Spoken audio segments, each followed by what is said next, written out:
this. So thanks for the introduction, Chris. I'm Christopher Langley from Battori Planning and Management, here today to talk about condominiumizing your multiplex development. So specifically working with the city and working through the draft plan of condominium process with the city as well.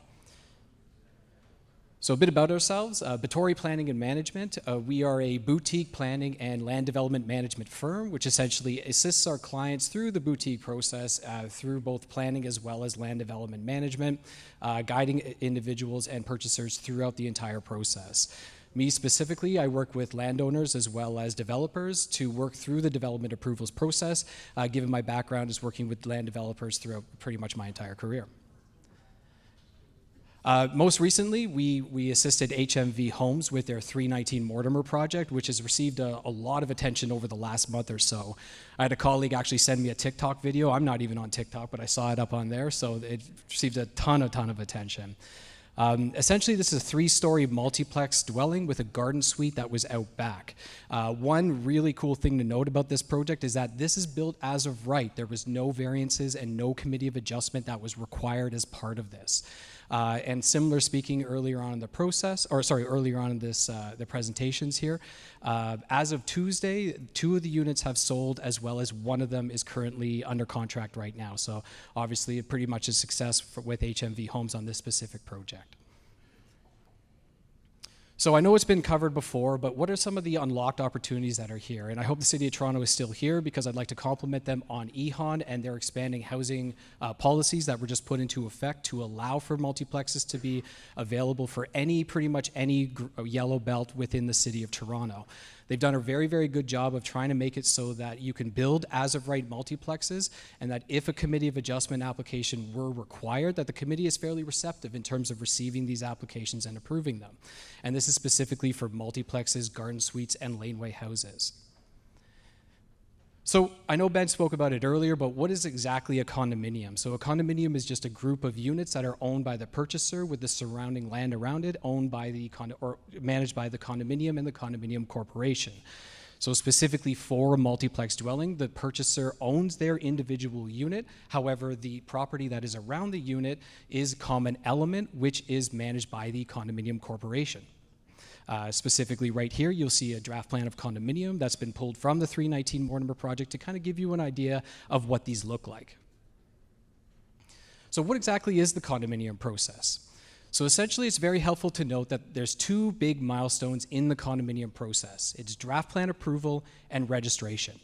So on your initial application, you submit all the files that are required as part of the draft plan of condominium application, and the city reviews it to determine whether or not it is complete. Now, this is very similar to a zoning and a site plan application where the city has 30 days to review and determine if all the information is that's there.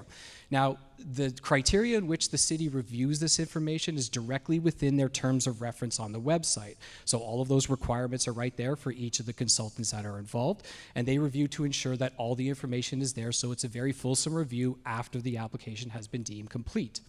Now, if for whatever reason there is no information or there's lacking information within these documents, the application is then returned to the applicant in order for them to be able to satisfy the remaining requirements.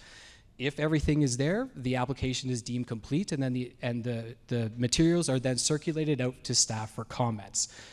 The owner is responsible for addressing all of the comments related to that submission, and once all the comments have been addressed, the city then draft approves the application and issues a set of conditions along with the draft plan approval.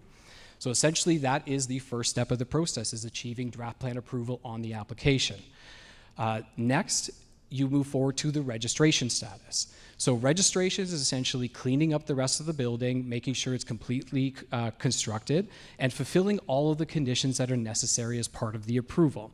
Now, conditions are very standard, like you have to pay your property taxes, you have to make sure that you're filing your final draft plan of condominium, as well as your declaration and description, so the documents that Ben was speaking to earlier, including Schedule G, and all the certifications that are required from your architect, your engineer, and your surveyor. And those certifications are essentially just to ensure that all the work that has been done on site is in substantial concordance with the plans that were originally approved. So you're not essentially building 6 units while 4 units are approved on the plan. So once all those conditions are clear, your planner or development manager will file that application with the city. The city will then review just to ensure that everything is correct. They will sign the plans, and then the plans will be sent to the land registry office. So once the land registry office receives the plans, a condominium number is then attributed to the condominium itself, and it's at this time that you can actually close your purchase with your purchasers and actually sell the lots themselves. So what exactly is the timing and schedule of all of this process? So essentially, one very helpful thing to note is that the timing of registration is directly related to your construction program. And this is because your surveyor needs to accurately pin off each individual unit within the condominium corporation so that it's accurately depicted to the land registry office. Again, this is a very, very specific program that they need to go through to make sure that everything is incredibly accurate. We typically advise our clients that the best time to apply for a draft plan of condominium application and to start this entire process is when the foundation has been poured and is essentially backfilled. And this is kind of synonymous whether or not you have 2 units or you have 200 units. It's essentially a rule of thumb that we all kind of go by, and it lines up with your construction timing as well. So what exactly is required as part of the application itself? So I've split this up into 2 different columns because policy is fairly new, and some of these documents are required for some municipalities and others they're not. So you need a draft plan and a standard plan of condominium, fairly obvious. You also need a boundary and a topographic plan. You need your application forms and fees, and you need your architectural plans as well. Now, architectural plans, there's a bit of a gray area in there. Some of the municipalities require them, some of them don't. I've added them into the required column because they're typically provided as part of the building permit process. And it's essentially just making sure that we are supplying all the information to the city so we're not deemed as an incomplete application turned around and essentially delay the overall process. So moving on to the discretionary elements for your application. Now, it's helpful to note, and it's been repeated earlier on today, that multiplexes are exempt from site plan approval. However, the review of the draft plan of condominium process is still subject to bylaw requirements, as well as City of Toronto standard requirements and standard procedures. So essentially, and I'm going to be very City of Toronto specific in this regard, you need an arborist report and a tree preservation plan. This is because urban forestry is a review body as part of the draft plan of condominium application, and they're making sure that the tree bylaw is kept and maintained. Same thing with engineering and construction services. They're reviewing to ensure that your servicing connections are all according to their standards. Getting a bit deeper, no pun intended, is Toronto Water. They also review the application to ensure the foundation and groundwater discharge is correctly with their foundation drainage policy. Finally, and as Ben spoke earlier, a reference plan.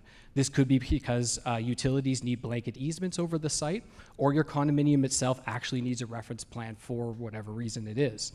So essentially, us as planners as well as development managers, we need to be absolutely sure that we're preparing all of the correct information for the city to make sure that it doesn't impact the final schedule and get turned around at the end of the day. Finally, similar to Ben's slide, I promise you we didn't look at it beforehand. Who do you essentially call at the end of the day to get your draft plan of condominium application to the city? So you need a planner and a development manager. I know a guy. You also need a condominium lawyer. You need an architect, a surveyor, and a property manager. Now, I know Ben added realtor into here. This is the specific condominium team that you need for your draft plan of condominium application itself. Now, multiplex developments aren't new to the City of Toronto. There are many that exist currently today. However, the policy is fairly new and it's within its infancy stages at this time. So the city is currently working with stakeholders right now to see how they can streamline the overall process. So some of the items that we have raised with the city is shorter review times. Similarly speaking, the draft plan of condominium process can move very quickly for a multiplex, and that's specifically because the construction of a multiplex can move very quickly as well. So we've advocated that the review times for draft plan of condominium applications should be relatively streamlined over at the city's end. This is the same thing for reduced fees as well. So for a standard plan of condominium, your application fee is roughly around $11,000 plus $30 per unit. Now that's fairly palatable in terms of a multiplex development. Where it gets a bit more complicated is if you are converting an existing rental building into condominium. The fee for this is about $24,000. So you can see how the barrier of entry is increased twice, essentially, for the application itself. Another thing is the clear understanding of the exact milestones and documents that are required as part of the overall process. So as I spoke about earlier, there's very much a gray area in terms of what needs to be provided as well as what is actually on the city's website in terms of its minimum requirements. So essentially, because it doesn't have to go through the site plan process, you have a building permit you are constructing, and then all of a sudden issues come up through the draft plan approval process that you really can't change, especially if you're already backfilled. So it's more of a clear understanding of exactly what needs to be provided and exactly the policies that need to be followed when you are going forward with your draft plan of condominium. In total, though, the more applications that are going to be submitted, the better the streamlined process is what it's going to become. So what are some early key design tips that you want to essentially establish right off the bat? So you should really make that condominium decision very early in the process. And it's very similar to what Ben was talking about, establishing the declaration, the description, and the condominium budget and the fees associated with that as well.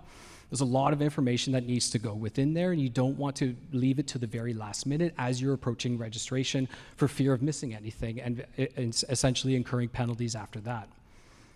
Second, is a pre-application meeting required? So in the City of Toronto specifically, for a draft plan condominium, a pre-application meeting is not required. So you can put together all of the materials for a very fulsome submission, submit it, and basically be draft plan approved right off the bat. That is to make sure that you have everything in place as well, so you don't need to have that pre-application with the city and essentially extend your overall review time. Finally, retain the condo lawyer and proper manager very early in the process. And that's essentially to make sure that your documentation is already up to date before you apply for your building permit. So in total, why build a multiplex condominium? So essentially, as I stated before, it's a very streamlined review process. The draft plan of condominium process occurs concurrently with your building permit program. So essentially, this whole process can occur as you're building your building at the same time. Second, existing multiplex units can be converted into condominiums. So individuals who have triplexes and fourplexes are already one step ahead because their buildings have already been constructed. Essentially, the only requirements that they need is a building permit as well as the draft plan of condominium application. They only also need to fulfill requirements as per OBC and the city regulations that I spoke about earlier as well, and that's essentially it. So there's definitely a market for all of these rental multiplexes to come on for owners to be able to dispose of their lands through the condominium process. Finally, most multiplexes and garden suites are rental, and the condo market is relatively untapped, and that's because of the new policies that are currently in place right now. So again, a lot of owners, it's much more palatable to be able to condominiumize your existing multiplex developments to allow for more purchasers to be able to afford that rather than selling off a triplex or a quad right off the bat. Next, it's a very small scale development, and this is more of like a planning related term, but it's very pedestrian in terms of you don't have many people living within your building. You only have about 3 or 4 individual purchasers within a multiplex in general, so it's a very pedestrian environment. In addition to that, condo fees are much lower than what you would have with a larger condominium that has many amenities like a pool or a gymnasium. So you're looking at, in the market today when interest rates are very high, not having those high condominium fees makes it more palatable for early purchasers to be able to buy these units. Finally, it's a very low barrier of entry in terms of applications. As I said before, you only need a building permit application as well as a draft plan of condominium application. Now, if you need a committee of adjustment application in addition to that, that can run concurrently with your building permit application. So, and one thing that we have been finding in doing multiple multiplexes within the City of Toronto is that the C of A is very receptive to these applications. So in my opinion, the barrier of entry for that is very, very low. So, and then finally, and this is kind of my anecdotal little point on this, is that it allows purchasers to live in desired neighborhoods which would otherwise be inaccessible. And the reason why I say this is that in earlier presentations, you saw the swath of land that multiplexes are permitted in. Essentially what this ultimately does is it allows purchasers to be able to live closer to work or closer to schools or even closer to their lifestyle opportunities within neighborhoods within all of the city of Toronto. So essentially, that's my presentation. We're here for question and answers as well, and thank you very much for your time.